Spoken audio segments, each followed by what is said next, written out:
From the Fans Talk Podcast family at fanstalkpodcast.com, this is episode 17 of Fans Talk Lucha. It covers Lucha Underground Season 1, Episode 27, which aired on May 13th, 2015. My name is Garvin, and as always, this is my wife. Say hello, wife. Hello, wife. Fans Talk Lucha is a podcast series that is brought to you exclusively by our friends who have stepped up and pledged a few dollars our way over on Patreon. You can head on over to fanstalklucha.com for more about us, how to get involved, and links to support us, as well as access to the full archive.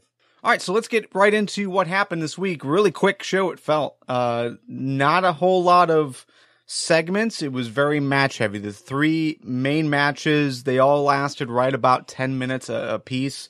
Which is a good chunk of the Lucha Underground show. I mean, Lucha Underground, as far as content goes, is only about maybe 45 minutes or so when you take out commercials. It's all good stuff, no filler. Oh, yeah. It was great. Great stuff. So, we started off, Cueto, he was walking, around basically in whatever that room is where the monster is in the cell, his brother's in the cell, holding a bag of what he ended up calling medallions that he said will make him more powerful than even his brother is. He didn't really go into depths of what that actually meant, but he did talk about it a little later on in the episode. So we didn't actually see the medallions. At this point, it's just a red velvet bag, and it looks like the kind of bag you'd put your 20-sided die in. So my theory is instead of medallions, this is really just a big D&D game. Oh, yeah, there we go. That's actually very interesting.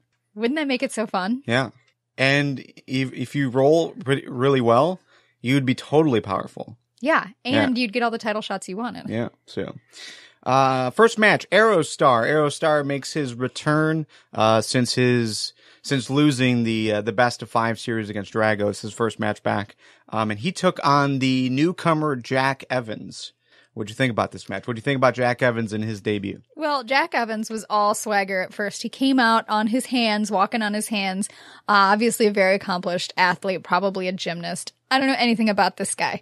So he was doing some breakdancing in the ring, and I thought, ooh, I'm going to like him. We've got 2 flippy guys. This is going to be exciting. And then not much happened. Not a lot of wrestling. Really slow match. Not necessarily slow match, but just slow in the action department. It was like some quick moves and then lots of taunting. So Jack Evans would walk around the ring and taunt the crowd, taunt Aerostar, say that, he invented Lucha Libre. He is Lucha Libre. Hilarious, because this guy's supposedly from Washington. Yeah, so I mean, overall, that's his character. He did do some really cool flippy shit, but it was more along the lines of like reactionary stuff. He wasn't hitting a lot of moves. It was like, diving out of the way or flipping over the ropes or stuff like that. Like he really didn't do anything up until, the last, 2-3 minutes of the match. I was slightly disappointed because usually when you have 2 guys who are into aerial moves, they're very good at working off each other.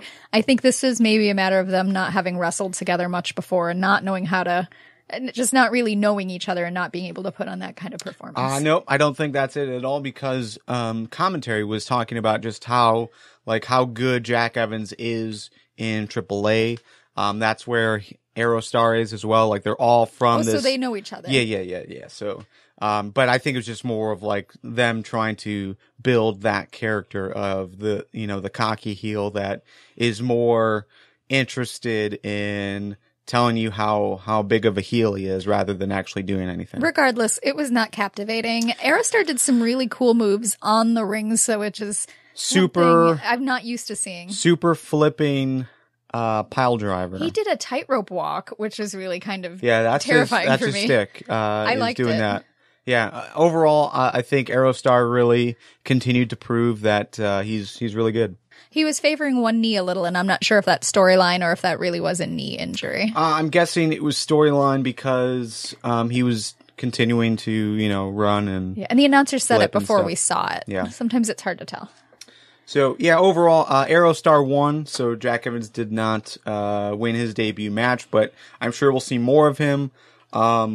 They did allude to the fact that Jack Evans has a history with Angelico. They're both tag team champions in AAA, so maybe they get hooked up together at some point. That would be an interesting match. Yeah. Backstage, we saw Big Rick counting money.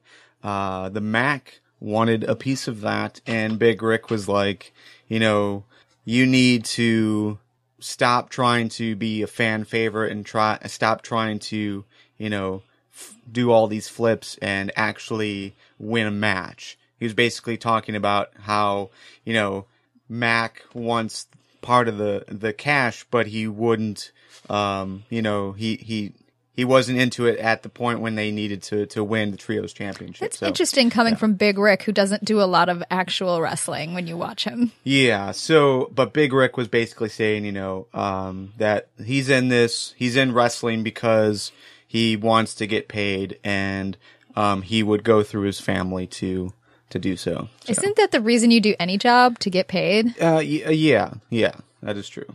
That is true. In the ring is 7 luchadors. We've got Cuerno, Cage, Pentagon, Sexy Star, Mac, Killshot, and Phoenix. Cueto comes out and basically offers them another unique opportunity. This time they would fight for an opportunity to get one medallion out of the 7 medallions, I guess. I'd imagine he had 7. I have no idea. But he has a bag of medallions, as we saw in the beginning. But he said each medallion represents an Aztec family and immortalizes the holder.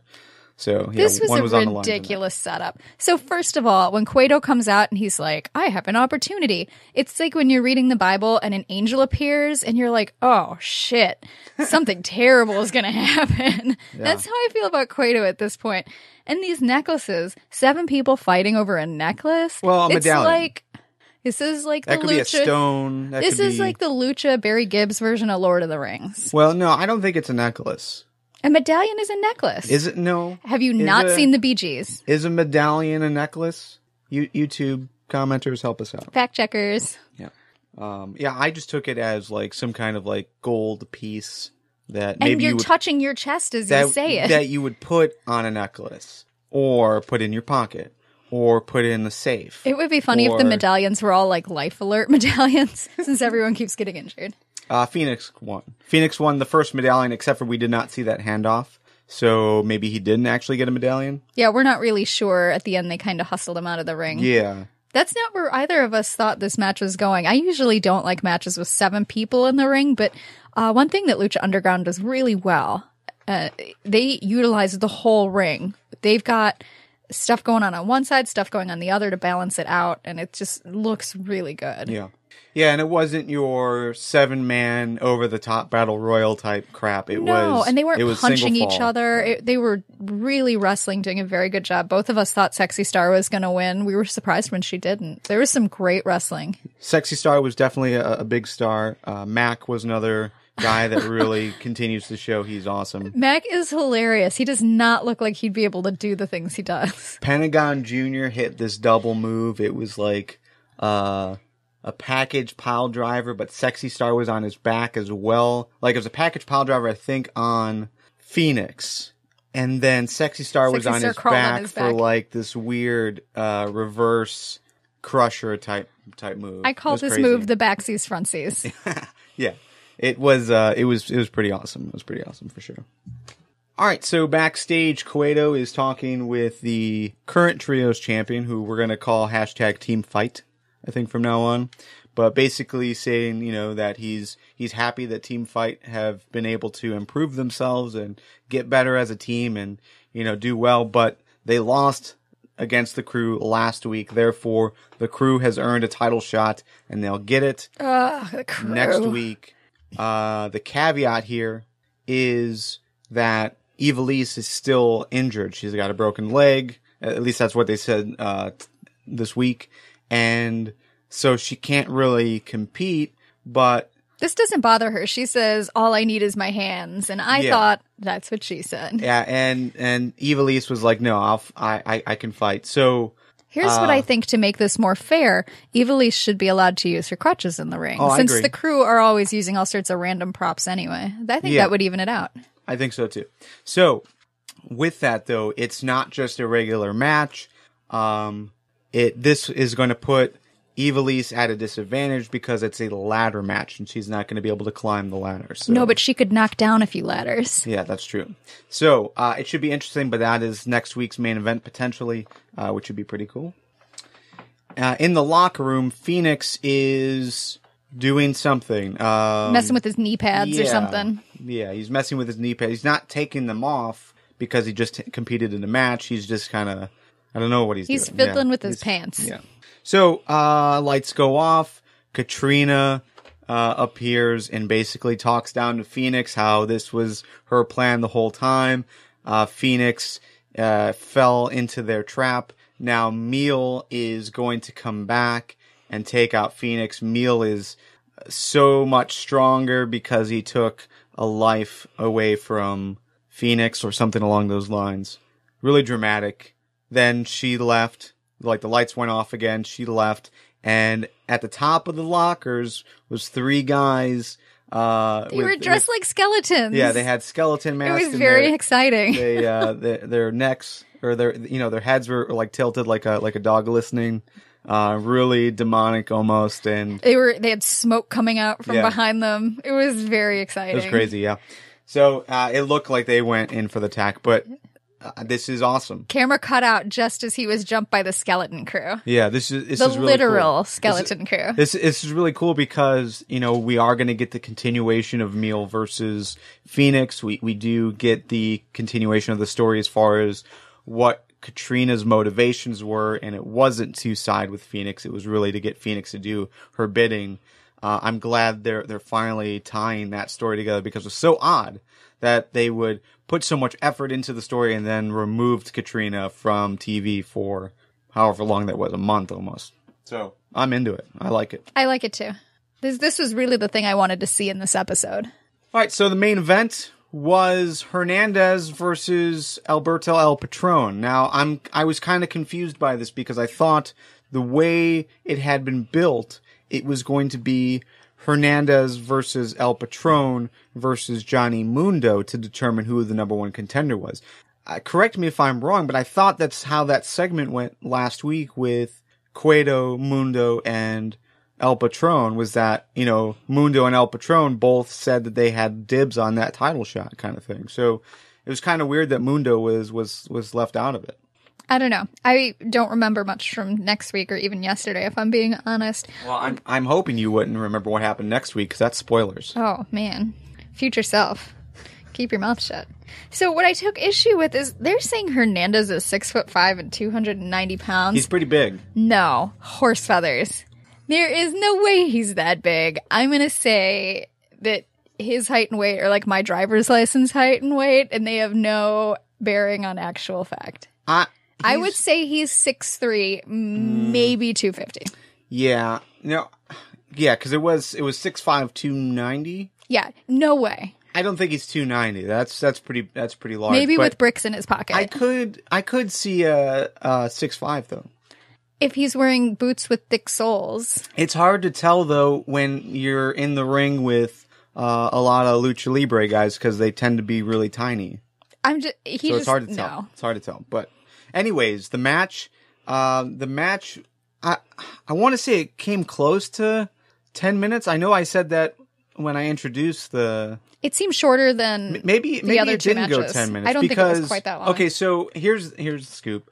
Johnny Mundo did get involved. He interrupted the match. He caused Alberto El Patron to lose by doing the old Shawn Michaels Marty Jannetty move where he threw Alberto El Patron through Cueto's office window. That was hilarious because Cueto, not only was he laughing and totally thrilled, he continued to mix himself a drink. He ran over to mix himself a drink. Yeah, you see him at the end and he's holding that drink. He's like Julian on Trailer Park Boys.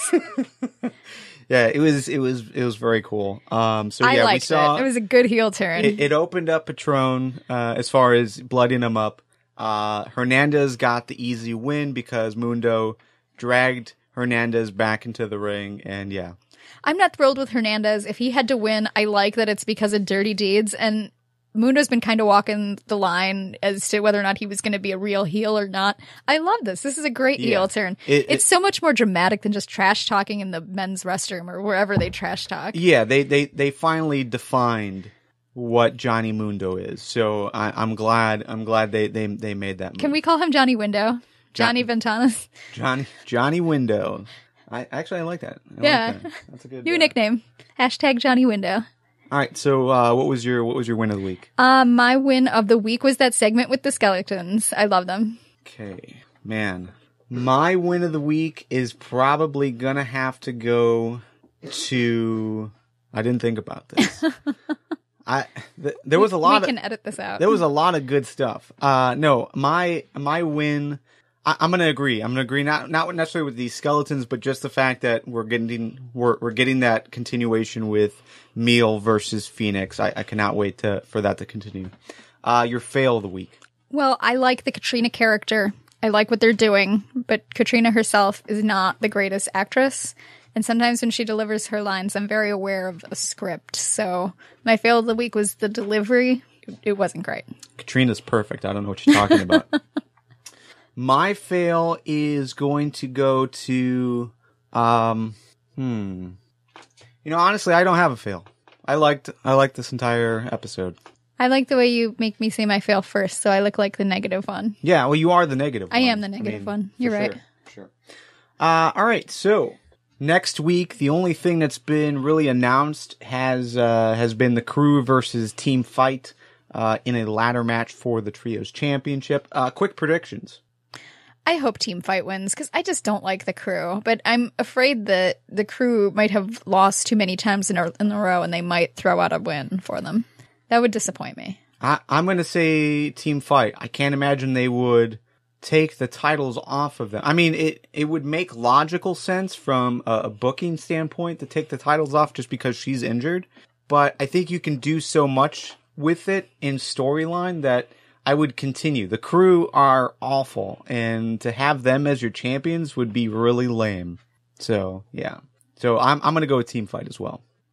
Final thoughts? Well, we have a first-time viewer with us this week. Yeah. And I thought maybe he could come say what he thought about Lucha Underground. Yeah, so Maybe stand on this is my nephew. You've probably heard him.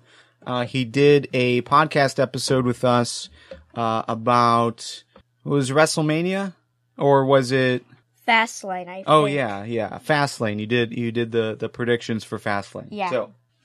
So anyways, Lucha Underground. This is your first time watching. What did you think? It was pretty great. Yeah.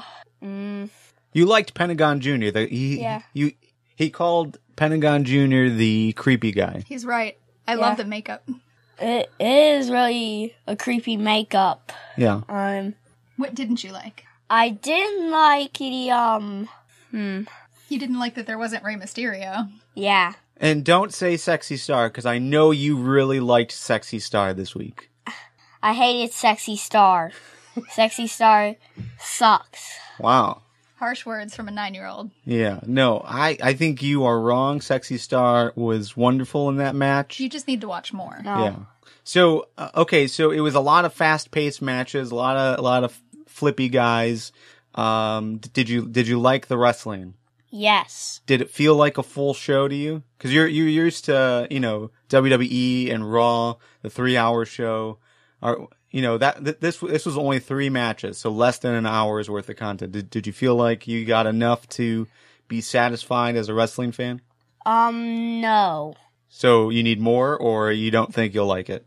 It would need more. Okay. We can't argue with that. Yeah, we cannot argue with that. So, okay, cool. Thanks for watching. Any final thoughts from you? Well, I liked the way that we were betting on the matches using a system of who would get a certain number of hot dogs. So anytime we want to turn this into a food or drinking thing. Oh, and I forgot about that. We all lost. Yeah. Yeah, we all lost. No dinner tonight. Yeah, it was supposed to be. Yeah, if Sexy Star won, then I was going to get the most hot dogs. If Pentagon Jr. won, then the nephew was going to get the most hot dogs. And then the wife, I don't know who you picked. I don't think I picked anyone. Yeah, you're terrible at picking. I am. Yes. I can't make a decision. So, all right, cool. Well, for For more about us, you can check out fanstalklucha.com. Also drop a few pesos our way on Patreon. It's the most direct way that you can support this series as well as all of the other podcast series that you can find on fanstalkpodcast.com. And let's keep the conversation going. You can reach us on Twitter, Facebook, Google+, YouTube, as well as the comments on the site. All of that information is on fanstalklucha.com. And leave a rating and review if you listen on demand through a service that lets you do that, like iTunes or Stitcher or anything like that. And definitely leave a like on YouTube. Thanks for listening, and we'll talk to you guys next week.